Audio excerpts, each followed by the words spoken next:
लातूर दिनांक 22 एप्रिल 2025 रोजी पोलीस ठाणे MIDCच्या गुन्हे प्रकरण शाखेने संशयित आरोपींनी चोरलेले मोबाईलची विक्री करण्यासाठी फिरत असताना कीर्ती चौक परिसरातून ताब्यात घेऊन त्यांचे जवळील त्या बँकेमध्ये काही मोबाईल असल्याचे दिसले। त्यास सदर मोबाईलबाबत विचारपूस केली असता समाधानकारक उत्तरे देत नसल्याने त्यास पोलीस ठाण्याला आणून त्यांना विश्वासात घेऊन चौकशी केली असता बॅगेतील मोबाईल लातूर शहरातील वेगवेगळ्या ठिकाणाहून मोबाईल चोरले असल्याचे कबूल केले।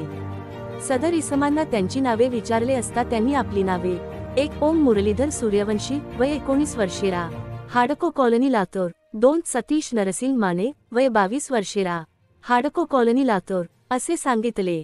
सदर मोबाईलबाबत पोलीस ठाणे MIDC लातूर गुन्हा 321/2025 कलम 303(2) BNS प्रमाणे दाखल असलेल्या गुन्ह्यात चोरी गेलेला मोबाईल असल्याचे निष्पन्न झाल्याने नमूद दोन्ही आरोपितांना सदर गुन्ह्यामध्ये अटक करण्यात आली असून यांचे ताब्यातून वेगवेगळ्या कंपनीचे एकूण 16 मोबाईल किंमत अंदाजे 1,16,000 रुपये किंमतीचे मोबाईल हस्तगत करण्यात आले आहेत।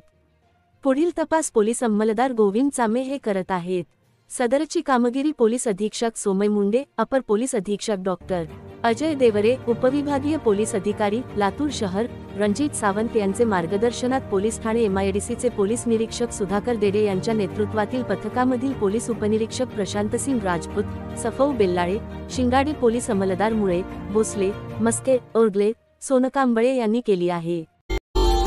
Subscribe now and press the bell icon. Never miss an update.